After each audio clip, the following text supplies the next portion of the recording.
I think we can get started.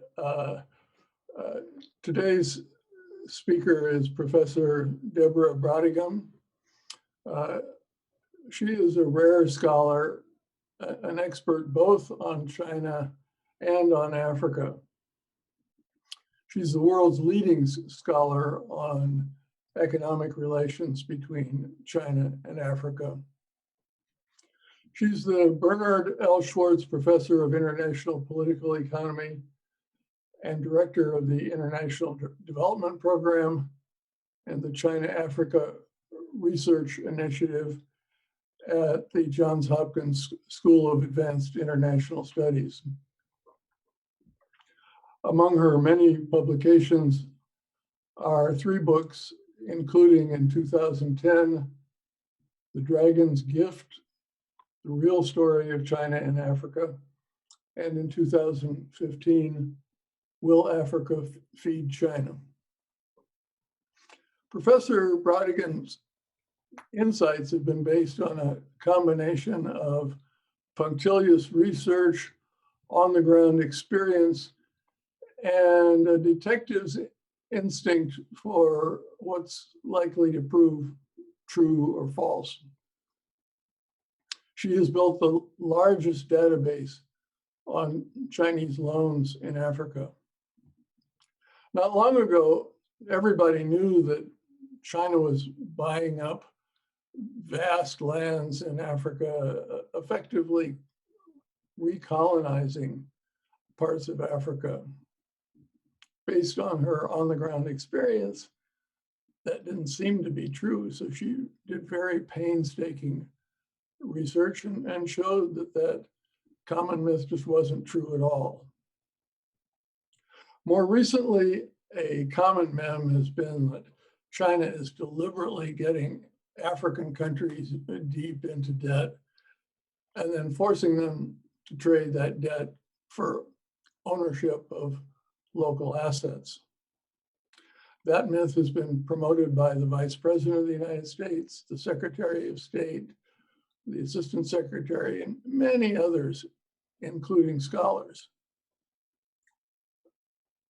Professor Brautigam has shown that there's not one case in the entire world where that's happened. She is a world-class myth buster. On that last myth, I strongly recommend her article in the February issue of Atlantic Magazine, which she wrote with Harvard's own Meg Rithmeyer. With that, I'll turn it over to Professor Brautigam after some instructions from Nick Drake about the question and answer period. Great. So those of you who have been here before know the drill. For those of you who are new, welcome. There's a Q&A tab in the bottom of your screen. You can enter any questions that you might have during the talk there or during the Q&A period afterwards. We will have time to answer questions, though we may not be able to get to everybody's. There is an option to submit questions anonymously, so please use that if you don't want to put your name in there. But if you do and you're okay with that, please also list your affiliation so we kind of know who you are and where you're writing from. Thanks.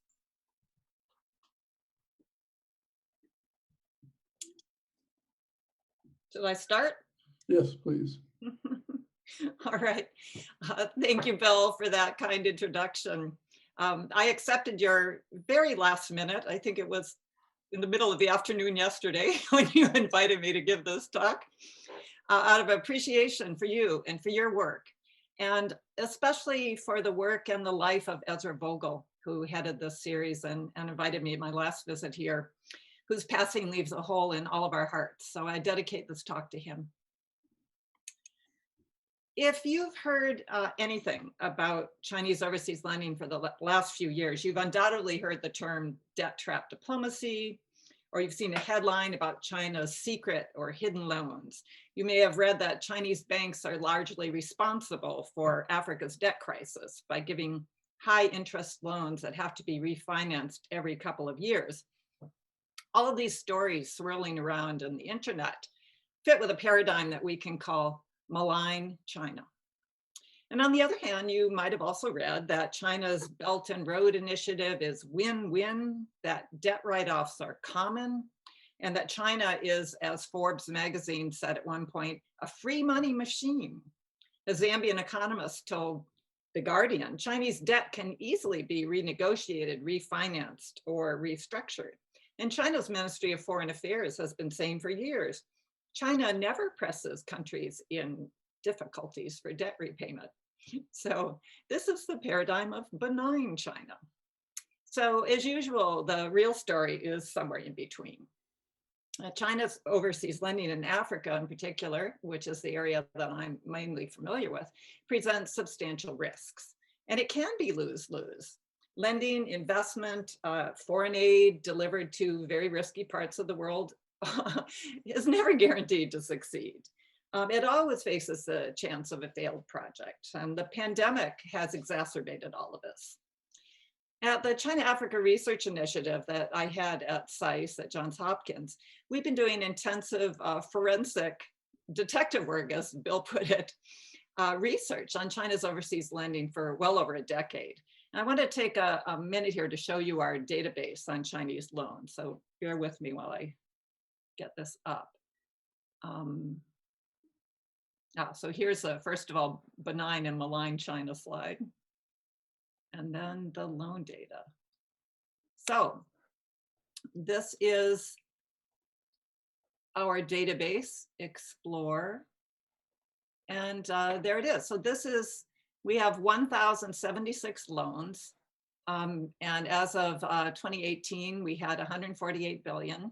We will be launching our 2019 data at the end of March, so as a quick plug for that. And as you can see here, let's see.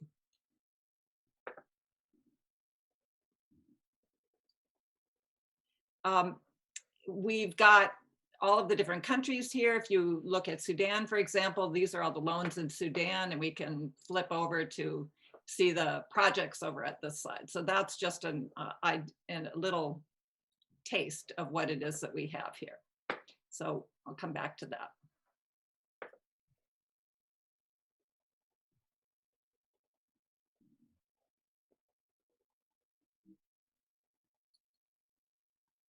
There. So over 70% of China's lending in Africa is focused on economic infrastructure. We'll just stay there for a moment. Roads, bridges, electric power, telecoms, and much of this is essential for Africa's economic development, bridging the digital divide and just bringing countries together by building bridges over the rivers that separate them.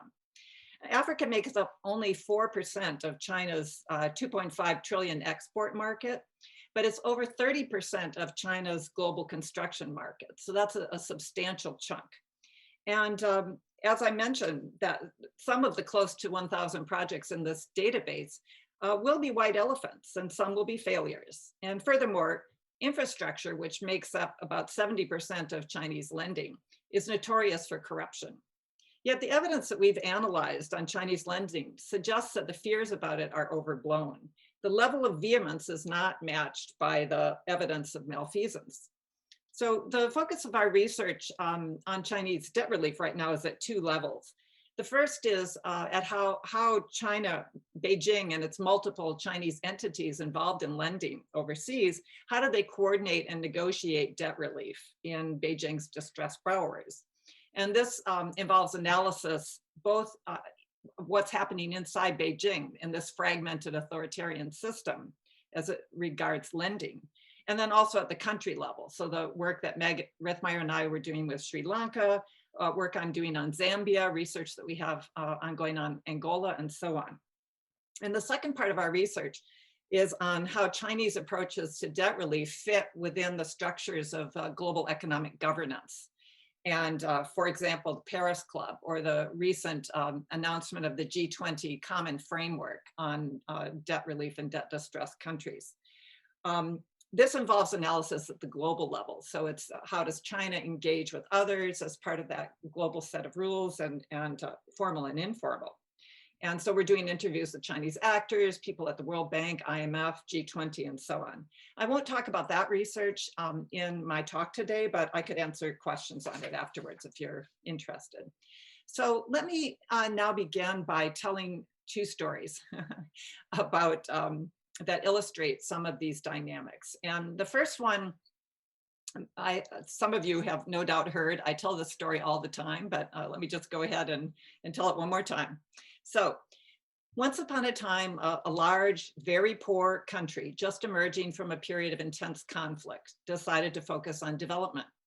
We need to develop our ports, they said, upgrade our mines, and build power plants. And soon they had a visit from a wealthy Asian country that had already become a major consumer of their oil.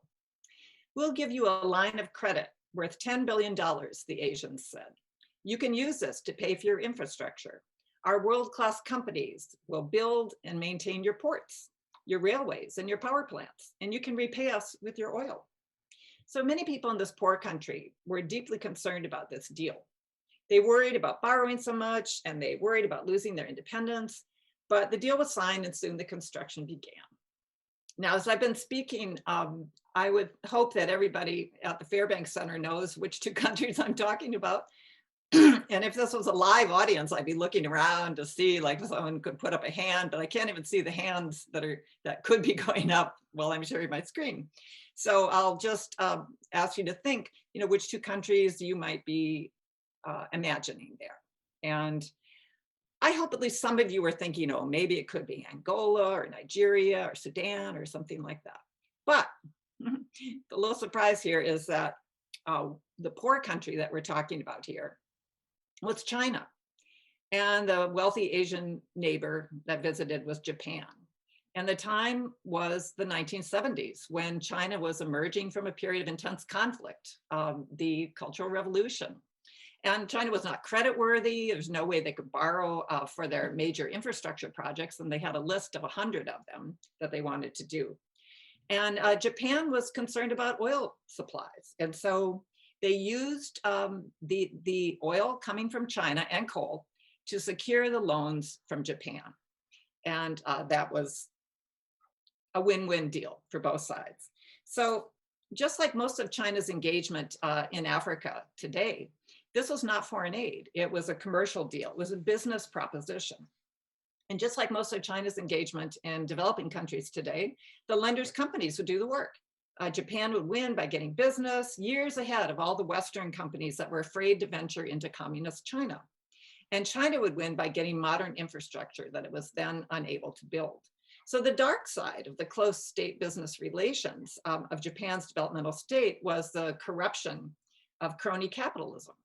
And so too with China and Africa. But both China and Japan benefited from this loan arrangement for decades. Now, this mutual benefit arrangement goes on clearly in the Angolan case. So I'm going to go into this data again to take a quick look at how Angola used $43 billion in Chinese credits, much of it secured with oil, to build the country back after the Cold War had exacerbated conflict for over 40 years in Angola. So let's take a look at that. So back into our loan data. And we'll find Angola. Okay, so there we've got Angola, $43 billion. And then can get this out of the way. And here are the projects. So if we look at them, here's just the list, year by year, all of these different infrastructure projects, rehabilitation of the streets, refrigerated trucks, water systems, water supply, boat purchases, railway stock, just, irrigation canals. It just goes on and on, hydropower projects over, all of these projects that we were able to track down. And we can look at it by sectors, years, et cetera. So this is an amazing resource, I think, first of all. But when you can see what Angola used those Chinese credit lines for, it's a lot.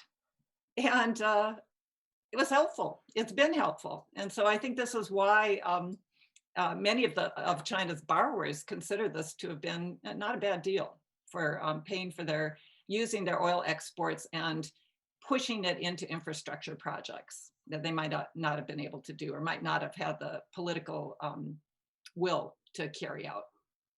Okay. So the next story, if I can get into it. Yes. So this is the, until Meg and I published our article in The Atlantic, it was the untold story, really, I think, of the origins of the term Chinese debt trap diplomacy. And so this is also, I could tell this like a story as well, once upon a time, and maybe I will. So once upon a time, there was a large and wealthy country that arrived in Sri Lanka, which was then embroiled in a 25-year civil war. Your poorest province is close to such important shipping lines, they said. This is such a strategic location. We think you can develop a major port. Our leading engineering and construction firm will do the feasibility study for you for free. And many in Sri Lanka were uneasy about this arrangement. It was much debated, but eventually they agreed despite the controversies. A year later, the study was delivered. We think you should build the port, this large and wealthy country said. It's clearly feasible. It'll cost about 1.2 billion. But don't worry about the finance. We have a plan detailed in the report for how this can be a win-win outcome. And I'm sure you know which port. Obviously, this is Sri Lanka, and it's a Hambantota port, which many of you know the name of that. But the large and wealthy country with the eager interest in building a major port in a strategic backwater in a country struggling with a bloody civil war, this was Canada. And I like to tell this story because the story of China's investment in Sri Lanka goes back more than 20 years to 1999. And Canada was interested in building this port because it would have been a great contract for their leading engineering firm, SNC-Lavalin. And they were working to support the business interests of this large firm. And as it so happens, and we detailed this a little bit in our article, parliamentary election, leadership shuffles, and so on derailed this project and Canada's pursuit of it. And when it was revived, a Chinese company went after it, China Harbor. And then it was the Chinese government that supported the business interests of its large firm. So the Canadians had recommended a joint venture, a public-private partnership, a BOOT model, a build, own, operate, transfer.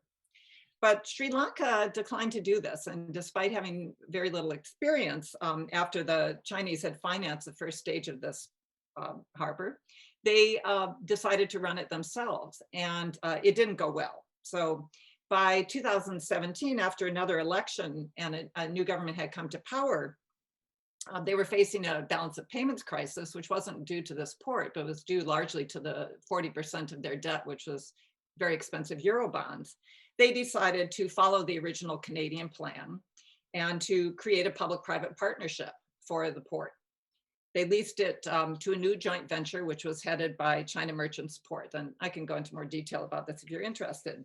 But the point is that the port finally took the form that the Canadians had recommended all those years ago. So Meg Rithmeyer and I, as you know, we published a little article on this, which has been getting a little bit of attention. But let me tell you a little bit about how we did the research. How do we know, for example, how do we know all this about Canada? I know we've been talking about that. And it wasn't easy research. So in 2019, I filed a Freedom of Information Act with the Canadian government. And it took a year and a half for this to bear fruit. But suddenly in October and November last year, I got 1,000 pages of all of the correspondence about this project from the Canadians. And it was just fascinating. It was a gold mine. So meanwhile, as all of this had been going on, you know, this Indian pundit wrote an op-ed about this and coined the term debt trap diplomacy. And he implied that the whole fiasco had been orchestrated by Beijing from the beginning. Weaponizing debt was hardwired into China's Belt and Road Initiative, he argued. And this interested reporters at the New York Times. So that's where we've got this New York Times article here. And some of you may have read that. They relied on his analysis to write an article with the title, how China got Sri Lanka to cough up a port. So when I read that article, when Meg read that article, we were kind of appalled because we'd already separately been doing research on this case. So let me mention three things that we found that were problematic about the presentation by the New York Times. So first of all, the New York Times said, and I'll quote here, feasibility studies commissioned by the government had starkly concluded that a port at Hambantota was not economically viable. Well, that's not true of the Canadian feasibility study that was commissioned and that we examined. And it's not true of the second feasibility study, which was commissioned by the Danish firm Ramboll, which Meg examined when she was in Sri Lanka. And Ramboll received a follow-on contract after that study from Sri Lanka's Port Authority to begin designing the master plan for the port. And this is the master plan that China Harbor followed in building the port. It wasn't some master plan that was concocted in Beijing. Secondly, the New York Times said that China had retired Sri Lanka's debt in exchange for securing control of the property. And that's not true. There was not a debt equity swap. Sri Lanka used the foreign exchange that they received in the privatization to bolster their foreign exchange reserves. They continue to service the debt, which never went into default either. And then most surprisingly, the New York Times wrote that, quote, initially moderate terms for lending on the port project became more onerous, so unquote. If this was true, it would surely be a clear case of predatory lending, hook them in and then ratchet up the terms. But the exact opposite happened. The first Chinese loan in 2008 was at a commercial rate. It was negotiated, and I could explain the technicalities of this, but international rates before the global financial crisis were trending upward. And so they locked in a 6.3% fixed rate because that was Sri Lanka's decision. They thought, well, we'll get it lower because rates are going up. They gambled on that. It was a bad move. But 4 years later, when they applied for the second phase of the project, they got a fixed rate of 2%. So the real story is the terms got easier, not more onerous. So this last point was particularly important for Meg Rithmeyer and me. And learning details on these loans was one of the key things that both of us had been doing through our separate research before we came together to write about this. But the New York Times reporters were apparently so convinced that China had deliberately laid a debt trap that they didn't notice that they themselves had changed the facts of the case to support their story. And 2 years later, the same reporting team are still misrepresenting the facts in the New York Times, writing in 2020, quote, when Beijing seized a strategic seaport in Sri Lanka as collateral, debtor nations watch with concern. So I went into some detail with the Hambantota story because it has deeply shaped how Chinese lending has been viewed by intelligent and well-informed people. In and outside of Africa, all around the developing world, we see echoes of it in Kenyan worries that China intends to seize Mombasa port to pay the debts of the Chinese-financed railway there. And the Trump administration, which surely knew better, stoked these fears for political gains, relentlessly warning African nations that, as Attorney General Barr said, China was loading up poor countries with debt, refusing to renegotiate terms, and then taking control of the infrastructure itself. So, onward. So the second, what I'm going to talk about now is our research on debt relief. The Hambantota case is part of that, but that's just the most well-known case. So, and I won't have a lot of time to go into detail on this, but we're looking at how China manages debt relief in debt-distressed countries today. And the outline of the project is, we started by putting together a database on all the cases of Chinese debt relief in Africa that we could find, collecting almost 100 cases of debt cancellation. And there they are outlined here on this graph, and several dozen of debt restructuring. And so we've 17 cases of debt restructuring to be exact. And then we created analytical narratives of these different cases. So we're process tracing what we can learn about the negotiations, about the outcomes, how they compare to each other, what trends, changes are happening over time, and so on. We're interviewing African technocrats, Chinese technocrats, the people at the IMF, the World Bank, who were involved in these restructurings. And we've been doing all this during the COVID era, so it's been challenging, but we're trying to learn who did what, when, where, and how. And some of that research, at least on the historical cases, we published in a working paper last summer. And we're currently tracing these debt relief processes as they're unfolding during the pandemic. So I'll illustrate this work briefly by looking at Angola and Zambia. And Angola, because it's the largest borrower in China, in Africa, the largest borrower from China, as I mentioned, 43 billion, and it's about 30% of all Chinese loan commitments. And Zambia, because it has the largest number of Chinese lenders, and it illustrates what I'm calling now in work that I'm writing, and I'll be presenting at our conference on Chinese overseas lending, which will be happening in April and May this year, virtually. Zambia's Chinese tragedy of the commons. So let's look quickly at well, these are the cases, the 17 debt restructuring cases and the different treatments there, just to illustrate what they are. And this is Angola. So what we have here is, this is our loan data year by year.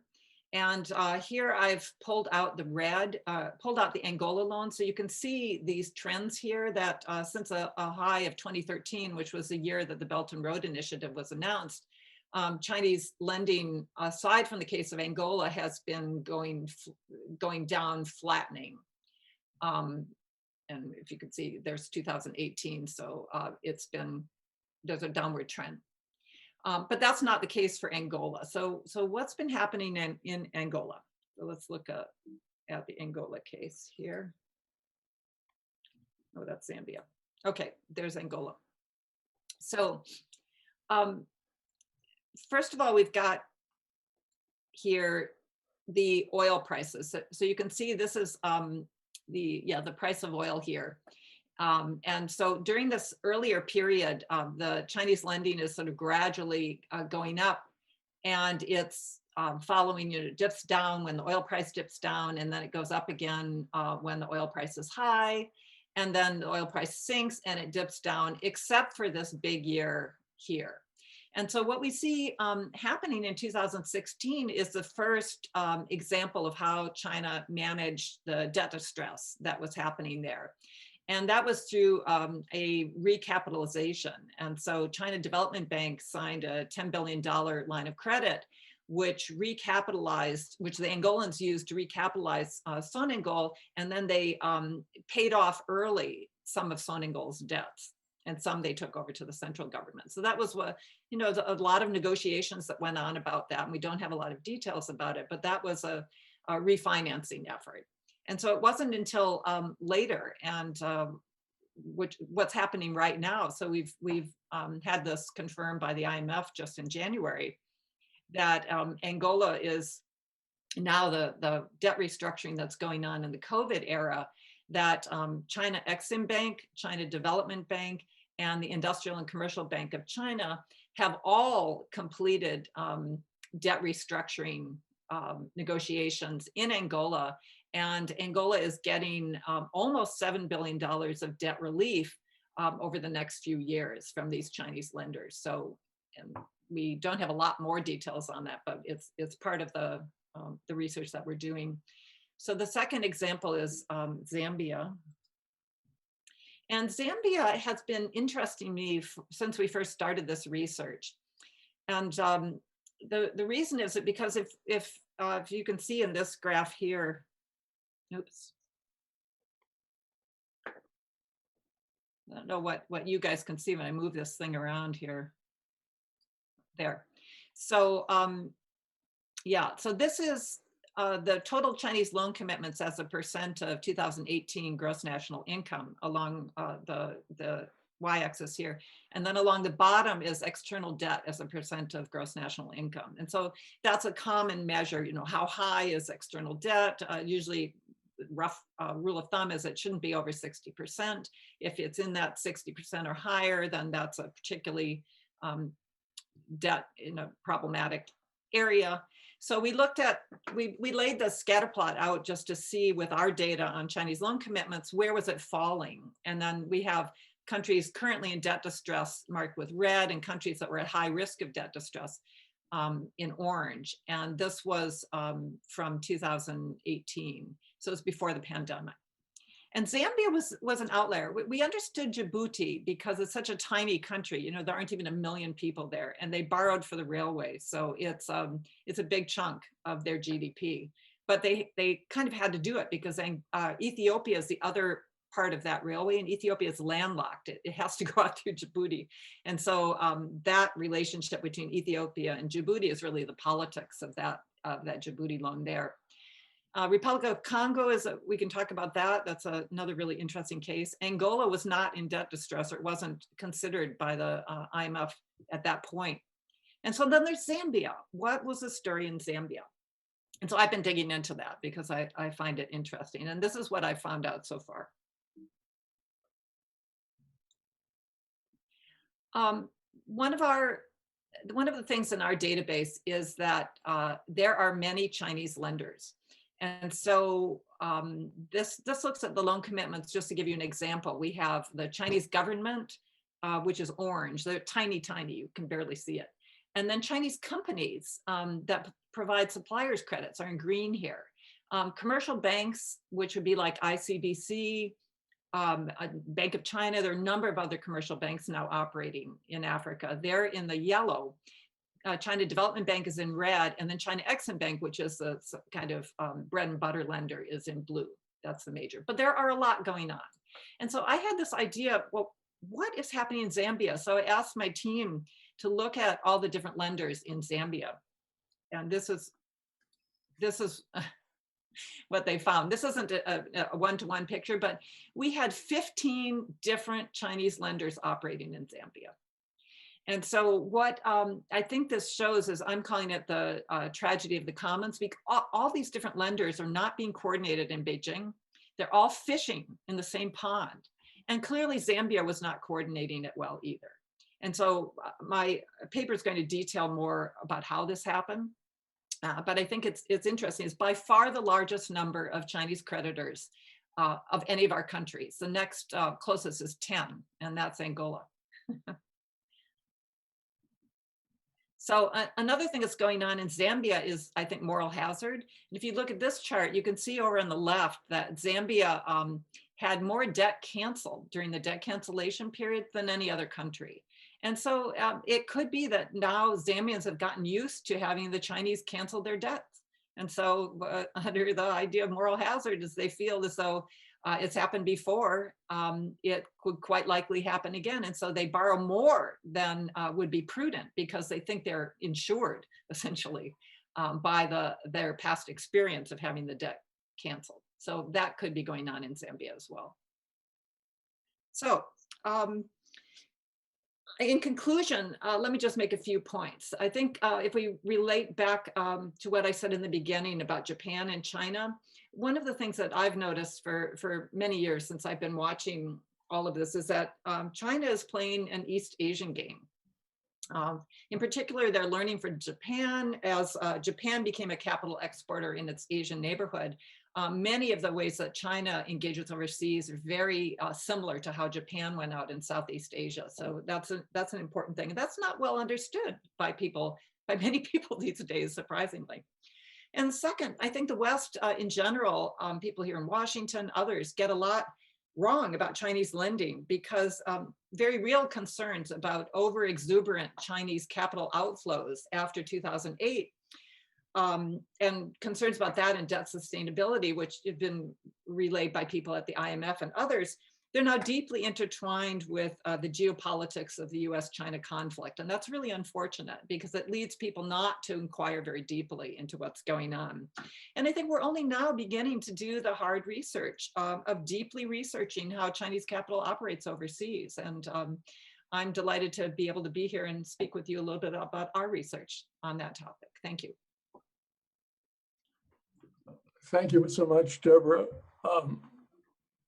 I can't resist comparing what's happening with the Chinese and lending to Angola with what happened when it was just Western lenders. When I was in the banking business, there were two lenders to Angola. One was the U.S. Export-Import Bank, and the other was Bankers Trust, where I worked. I was a political risk analyst, and Angola was really risky, so I had to sign off on every loan. And it was extremely profitable, unlike the Chinese loans, because we had no competition. Everybody else was afraid. Each year I'd have to fly in and certify that nobody could blow up enough of the Angolan system to shut it down for 6 months. We would only lend to oil that was in transit or in process. The idea of doing what the Chinese are doing and lending against future oil supplies just wasn't even considered. And so we actually lent to 2 Western oil companies, one American and one French, and they turned over 95 cents on the dollar to Sonangol, which turned over most of the money to the central bank. And the central bank turned over most of that money to Cuba in return for soldiers who defended the 24-mile perimeter around Luanda, which was what the radius was 24 miles, which was what the government controlled. So there was no possibility of this leading to development because there was no money for infrastructure, no money against future projects. So that's as people are denouncing what China's doing, it's a useful contrast to know how we did it before the Chinese came in. Oh, thank you, Bill. That's fascinating. I've been taking notes, so let's talk about this offline too. Let me just lead off the questions by asking you, you've done this very detailed research on the realities and myths of aspects of Chinese involvement. Do you have an impression of the overall impact of the Chinese economic relationship on African development? Again, the meme is, the Chinese go in and take out the natural resources and Africa ends up with nothing. Something you could have said about your China-Japan example. Didn't work that way for China. It's an unfair question because there's so much complexity in this relationship, but is this helping for all the problems? Is this helping development overall? Let me say that there are 2 ways to approach this, and one is through looking at different countries. So in some countries, like Chad, Chad is one of the countries that we've been researching. What the Chinese did there, and they did this in Sudan and Niger as well, all 3 of those countries have been, they're oil wealthy now.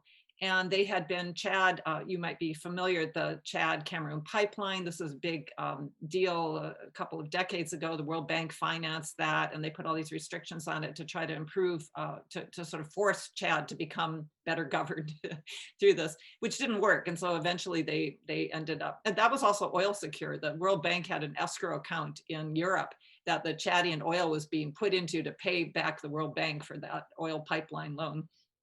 But so the Chinese are also involved in Chad. They're a minority investor there. They have a share of the oil reserves there. But what they did, in part, to I think lubricate their business prospects there, they came in saying, "We'll build you a refinery." They did this also in Sudan, and they did this in Niger. And so in all 3 of those countries, they now refine their own oil, whereas most of Africa is importing refined oil. Even Nigeria, it imports all of its refined oil from elsewhere. So, and these are problematic projects. There's lots of interesting struggles that have gone on. They're managed by China National Petroleum Corporation. But at the end of the line, they are adding value to this raw material. And there's been very little of that, very little focus on that. But the Chinese way of thinking, and I see this, many, many examples of this, this idea of adding value to the raw materials and doing it in a sort of win-win way where a Chinese company and Chinese machinery are involved in doing that. So they're winning through the export.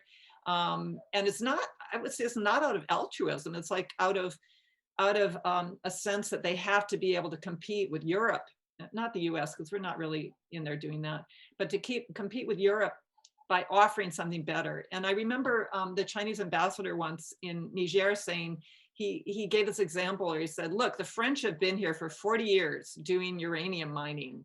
And the value of uranium exports to Niger is about the same that they get from exporting onions. And he said, we think we can do better than that. So the jury is still out, particularly on the uranium side in Niger. But that attitude, I think, is interesting. So that's one, you can look at cases. And then the other is to look at what the research shows. And we're not doing econometric research, and not that much at my center. We're much more case study research. We find that much more interesting. But those that have been looking at econometrics, and the data is terrible in terms of growth metrics and so on. But they do suggest that there is a positive link with Chinese economic engagement and growth in general. But to go back to Chad, after the refinery was finished, the IMF reports on Chad noted a jump up in the growth rates for Chad that was related to the refinery and a second project, which was Chad's first cement plant, which was also financed by a Chinese loan. So Chad stopped having to import cement from outside the country and could produce it locally for the first time. And both of those were reflected in the growth rates that the IMF was looking at. So Chad ended up messing up on both of those projects, but it wasn't for lack of trying on the Chinese side. I have a question from Jared Mazanti. Is interested in whether the AIIB investments in Africa are similar to investments or loans by other Chinese institutions, or whether there are important differences. I can't answer that because I have not done any research on what the AIIB is doing in Africa. And I doubt it's very much, since it is the Asia Infrastructure Investment Bank, but that's all I could say. So, sorry.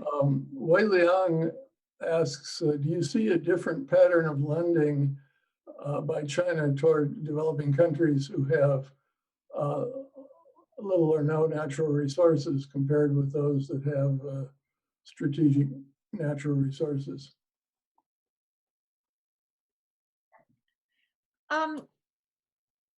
That's a really good question. And I invite you to answer it yourself by using our data.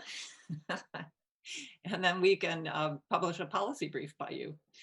But anecdotally, I had looked at this in the Dragon's Gift in terms of Chinese engagement, and the foreign aid loans, the ones that are interest-free, what I call the diplomacy loans, they go around Africa. They're very evenly distributed. So there's no relationship between natural resources and so on, and those loans.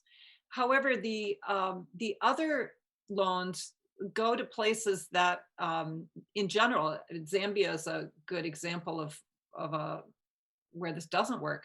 But they generally go to places that can afford them in terms of having some kind of commodity or something that can secure this. So we do see this happening with Angola. This is the largest recipient, so that would bear it out. But then I think Ethiopia may be the second largest recipient, and Ethiopia is resource poor. So it's not clear in that regard. So there's demand all over the continent for infrastructure. And many of these governments have been financing infrastructure investments themselves, like Tanzania. They've been hiring companies and paying out of Tanzanian revenues. Nigeria's been doing a lot of that as well. So it's there's not one answer for that. Question from Bob Ross, professor of international relations at Boston University. He says China is neither good China nor bad China. What are Chinese motives in lending to Africa? What are its multiple interests, and how are those manifested? Well, I'd say there are three. The first is, as I mentioned earlier, is diplomacy. So the Chinese have capital surpluses, and they want to use those to create a better image or create good relationships. And so the concessional loans, the interest-free loans, are connected up to China's diplomacy. But the commercial loans, this is about business. And so there are two areas of this. And one is it's about smoothing the way for construction companies. So it's an entry, it's getting companies in the door. And so the loans are tied to Chinese companies. And so Chinese construction companies get this business. And as I mentioned earlier, it's 30% of the global construction business is in Africa. So this is very a very large driver of this. And then the second is that the lending can be tied to investments. And so a number of the loans that we're looking at are for joint ventures.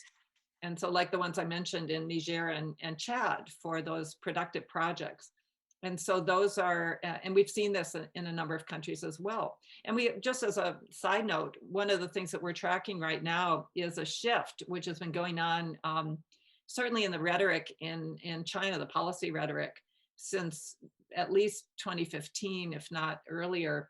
But they've been putting much more emphasis on FDI and foreign direct investment as, in the outward engagement, and less emphasis on lending. And so we see that, the lending can facilitate the foreign investment through helping to pay for shares of that. How about for foreign policy leverage? Do they get foreign policy leverage out of this? I would say that they get foreign policy. They've been trying to get foreign policy benefits. So for example, where we have the term in Washington and in New Delhi, debt trap diplomacy, I think they would call it infrastructure diplomacy. And so that would be, these big triennial meetings of the the Forum on China-Africa Cooperation.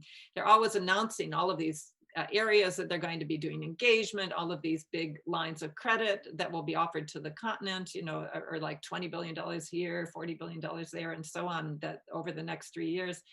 So that is a diplomacy angle, and it's always very highly covered by the Chinese media, and so they're hoping that this has a lot of play, and it shows China as a partner for Africa in their development, so a beneficent partner, munificent.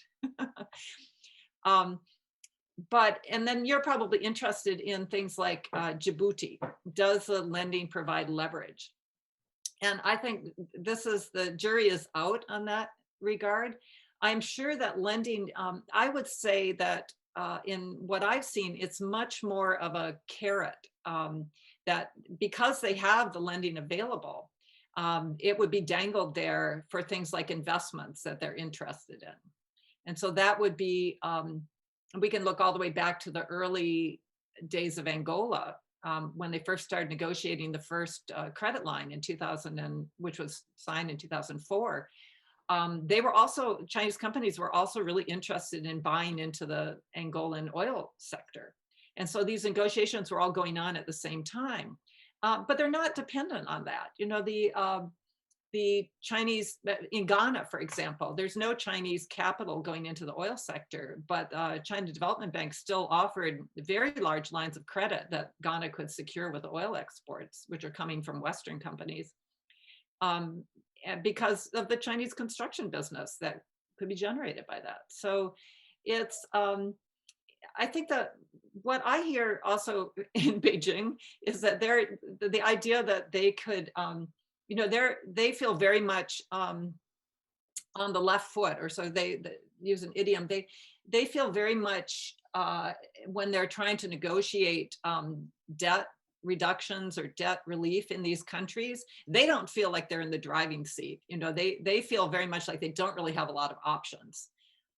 So these countries, you know, it's always a negotiation, but the countries also have a lot of agency in these relationships. And so the idea of them using it as leverage to like get a strategic asset of some kind, that's, you know, there are lots of easier ways to get assets, like just investing in them in the first place, which is, I think it would be much more preferable to a Chinese company than to go about it through some kind of duress process, which would lead to bad public relations. And a bad relationship with the host government. So that's much more how the asset acquisition is likely to go, through FDI than through seizing or leveraging assets. I think I misspoke in saying that Bob Ross is from Boston University. Of course, he's at Boston College. The next question is from Boston University, Grant Rode, who runs a wonderful biweekly seminar on China. He says, Hong Kong reporting this week is that over half of Chinese vaccine is going abroad. How is the Health Silk Road rolling out in Africa? Where are the masks going? Where is the vaccine going? How much is aid? How much is purchased? Is significant debt involved? Well, on the debt, I don't think so. I think this is all going to be, well, quite a bit of the mask contributions have been grants. You know, these have been donations. Mask diplomacy, as some people were calling it. And Jack Ma, the interesting, notorious Jack Ma, was, you know, he flew to Africa in his private plane to distribute masks around to various countries. But I imagine that these are going to be purchases, you know, and sometimes there'll be donations. I know Equatorial Guinea is getting the first vaccines. I don't know if they're purchasing them or donating them. They're oil-rich countries, so they have plenty of finance to buy them.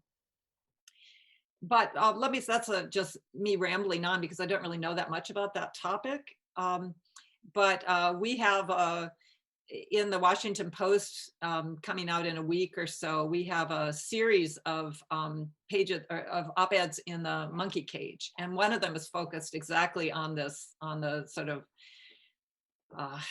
health part of the BRI, or the Health Silk Road, or whatever you want to call it, written by one of our research affiliates, Lena Ben Abdullah. So I recommend that you read her piece when it comes out in a week or two, and you'll find out everything you need to know about that grant. And then we can chat about it when I see you later on in the spring. Thanks. Our own Bill Xiao has a question. Bill Xiao is one of the co-organizers of the series. Deborah, thank you for such an outstanding and interesting presentation. You educated us. You invited us right from the beginning to ask a question. How closely is China following the world standards in making these, let's say, commercial loans? First of all, maybe you want to answer, is there a standard? And then does China follow it? That's a really good question. And you sort of previewed some of my answer when you asked, is there a standard? And it's interesting because you do see all the time, like China's not following global standards on giving loans. And then we have to think, what are those standards? And there are informal standards. For example, the Equator Principles, which is as Bill knows, this is something that the World Bank through the International Finance Corporation developed as kind of principles about more socially responsible lending, and more environmentally responsible and these kinds of things. So some Chinese banks have signed the Equator Principles and some haven't. So it's very much a kind of bank by bank global standard. And then in terms of export credits, this is an area in which there are standards, but I wish I had, as part of the lecture that I give on that part of the research, I have a map of the world, and we've highlighted the OECD countries, which really have set the rules for export credits. And they're a tiny number, and it's hardly a global standard. So do Chinese banks follow the OECD standards on export credits? No, they do not. They are really outside of that rule. And it's been very frustrating. Kristen Hopewell has a wonderful book. She's going to be speaking at our conference in the spring. A wonderful book in which she details just how problematic the Chinese export credit approach has been to that regime. And then there are other regimes that one can look at too. And what we looked at was, debt relief, and that's through the Paris Club. So how closely is China following the Paris Club? Well, now the Paris Club and the G20 have joined together in offering a common framework for debt relief negotiations for official bilateral creditors. So I guess, Bill, at the end of the day, I would say we need to disaggregate China. We need to look at what are the different actors. There are commercial banks, there are policy banks, there's the Chinese government through CIDCA, the China International Development Cooperation Agency, the Export Credit Agency, the Exim Bank. These are all different, and there are different rules for different actors. And when we talk about, is China following the rules? What I look at is, are these different actors following the rules that apply to them? Because as we all know, those of us, and I'm proud to count myself as a sinologist, fragmented authoritarianism, that's the name of the game in Beijing. And there are lots of different fragments there that are doing lending. Kevin Gallagher, also an expert on Belt and Road, asked a very closely related question. He says Zambia, Ethiopia, and Chad have gone to the G20 common framework, which requires restructuring and reduction of the net present value of debt. How is China likely to react if this group of 3 countries turns into a group of 35? Will China respond by applying common standards to all of them and possibly aligning them with the G20 common framework? Well, again, Kevin, that's a great question. And let me address it by getting a little technical about, for those of you, not you, because I know you understand all of the aspects of the G20 arrangement. But the G20 arrangement from the beginning of the pandemic, when they formed what was called the Debt Service Suspension Initiative, the DSSI, it only applied to official bilateral creditors. And so it's not well known, but I hope more people will know it in a little while, that Germany's their KfW IPEX Bank, which is a state-owned bank, is not considered by Germany to be a bilateral official creditor. And China does not consider China Development Bank to be a bilateral official creditor. And you and I have discussed this, Kevin. So both of us think that the Chinese are fudging it on there. But within the rules of how these things are decided, that's what they decided. And there really isn't a global rule for what should be considered a bilateral official creditor. So, so what we also, as I mentioned, there are over 30 Chinese lenders operating in Africa, and most of them are companies. They're commercial companies. They're considered private actors, private lenders in the World Bank data, and by the Chinese as well. So none of those are part of the G20 common framework right now. So along with bondholders and other private entities that are not included in the framework, the Chinese commercial banks and all of these suppliers and so on, and China Development Bank, more controversially, are outside of that process. And so it's going to be China Exim Bank and Sitka that are going to be inside doing that debt restructuring. So then what will they do when, and they do expect that everybody is going to, you know, or not everybody. What our data shows, and this is, I'm going to launch onto another half-hour talk, but just very briefly, that there are 7 countries in Africa that are that were in debt distress and problematic before the pandemic. I'm not sure what it's going to show afterwards. There, you know, we really don't know what's happening in terms of how quickly these economies are going to respond. And it may be that the regular G20 debt service suspension, which is now going to the middle of this year, that if that's extended again to the end of this year, that kind of suspension might work for quite a few of those countries. And then the problem ones will be negotiated. But they were all problematic before. Chad's main problem, by the way, is not Chinese lending. It's this big Glencore, billions from Glencore that they're having trouble servicing. So that, and Glencore is not part of this problem. We have a question from Austin Jordan, who's a PhD candidate in government at Harvard.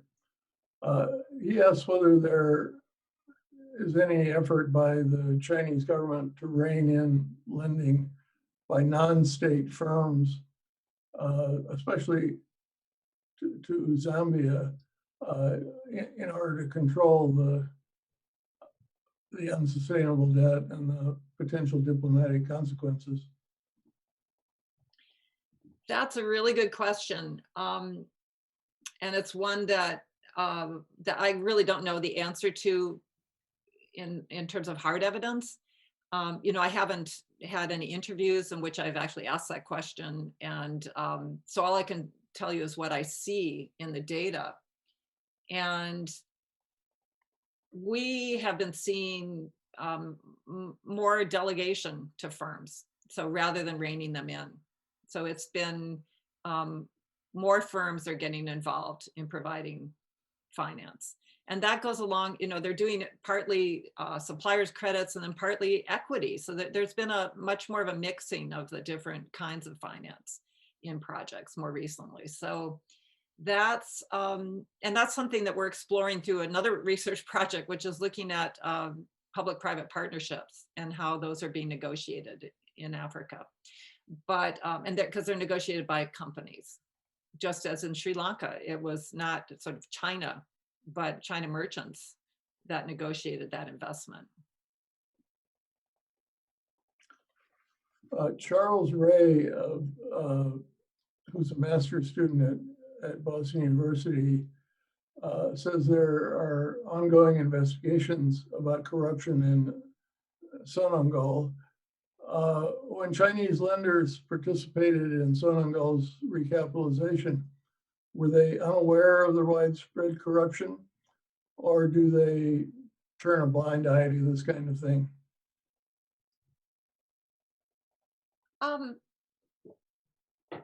I'm sure they're very aware of corruption. And I'm sure they're as aware of corruption as Bill Overholt's banks were aware of problems with the Angolan government during the Civil War.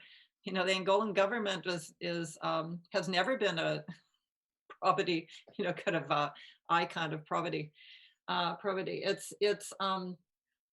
So yes, but what they do, they have figured that this China Development Bank is a little bit different because they do transfer funds. China Exim Bank, on the other hand, they've got, because they keep all of the money outside of Angola, they actually can deal with the corruption embezzlement risks. And then it's the corruption risk, which is like adding percentages onto the value of projects or poor quality, all of these kinds of things. The Angolans, by the way, they've hired a German firm, Gulf, a big engineering firm, and they're supposed to be supervising the project implementation for the Chinese project. So it's an interesting way of getting another actor involved in trying to monitor, and solve principal agent problems that the government would otherwise face. So, so yeah, they would be aware of Sonangol's corruption issues. And I think it's very interesting to look at the timing of all of this in terms of the transition, the political transition in Sonangol. And if this is something that interests you, I would encourage you to do a case study on that, because there's a lot of material in Portuguese about Sonangol. And we've been, it's just a really interesting case. So looking at the timing of these different negotiations and the political transition in Sonangol would be fascinating. I encourage you to do it yourself. Stephen Zhu asks, does Chinese capital squeeze out capital of other countries and entities, or does it mainly fill a gap where other countries are not investing? Well, over and over and over again, people comment who focus more on investment than I do, but they comment how the Chinese are going to places that are more risky because all the good stuff has already been taken. So it's the Chinese are latecomers, and that's why they're in these, that's why in Zambia, for example, the copper mines that the Chinese got are all the poorer quality ones, whereas the better copper mines were all non-Chinese investors. But interestingly, as Zambia, Zambia was sort of forced to privatize during the structural adjustment period. And so it went to all these other investors, and the Chinese got a little bit of the copper then. But slowly, after they've been there now for more than 20 years investing in copper, and they've been slowly buying up from these Western investors who have a much more short-term horizon. They have to meet their quarterly profits, and when they don't, they want to get out. And their shareholders say, that's a losing mine, get rid of it. The Chinese go, oh, we'll take it, we'll buy it, because they have this patient capital approach, which they can do because they don't all have that quarterly bottom line that they have to meet. So, yeah, I'll stop there. We have a number of questions about the New York Times and how does this kind of misinformation not only happen, but continue year after year, and what can be done to hold them accountable? It's remarkable that there's scholarship like yours and other people's, and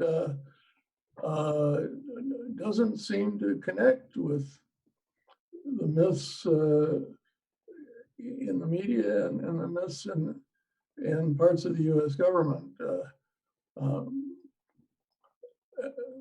As I say, we have several questions here put together. This is a huge issue because myths are driving the American perception of China and American policy toward China. And I would say as much in the Biden administration as in the Trump administration. So you have ideas about why there are such serious disconnects and what might be done about it? I think there are a few things going on. Well, let me tell you a little bit about my experience with I started a blog after The Dragon's Gift came out because there were just so many cases like this where I saw reporters just not really, kind of not really investigating things very carefully.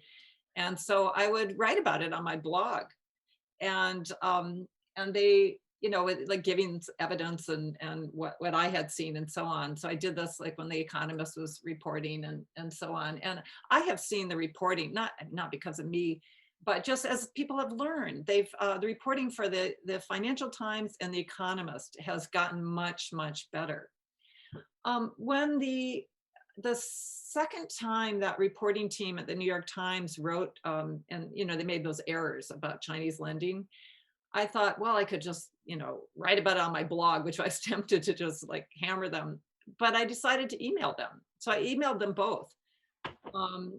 And I just said, look, I think you're wrong on this. The evidence is all against this interpretation, and it's problematic. And I gave them actually a copy of Meg's case, Meg Rithwire's Harvard Business School case on Ham-and-Toda, which I think is just, it's wonderful. It's the best analysis. And I linked them to some other work. And one of them was very appreciative and the other was very defensive. So, reporters are human.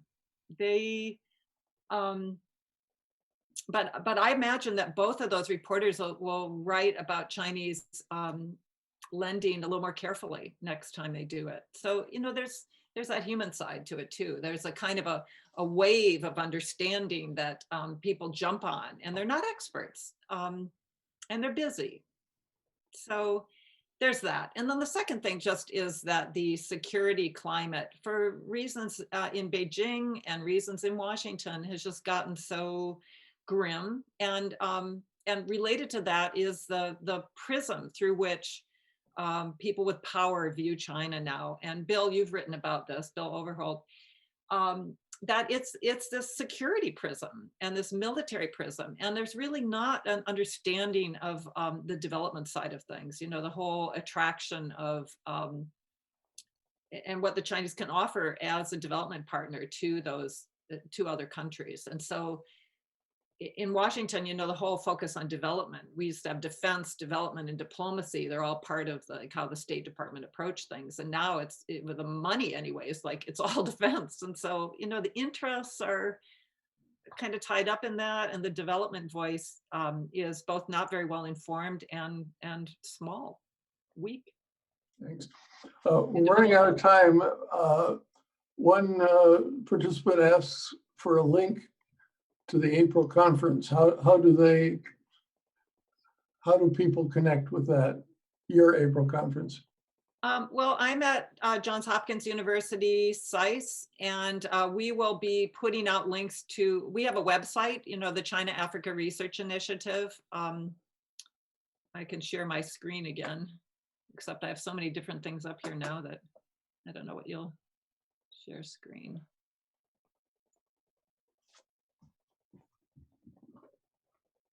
Can you see? Probably not. I'm not sure how do you see that China Africa Research Initiative? Anyway, that's where I am. And you can look at our website. They can Google it. Yeah, you can Google it. It's easy to find. And you can register for it. I think we'll start opening that up in March, probably. Well, we're out of time, but I just want to thank you very much on behalf of the Fairbank Center. You've got what's on one hand a fairly technical subject, and on the other hand, it just has the highest policy implications and human implications for life in these countries. So thank you so much. It was a pleasure, Bill. Thank you for inviting me yesterday. Thank you. Thank you. And thank you all for your good questions.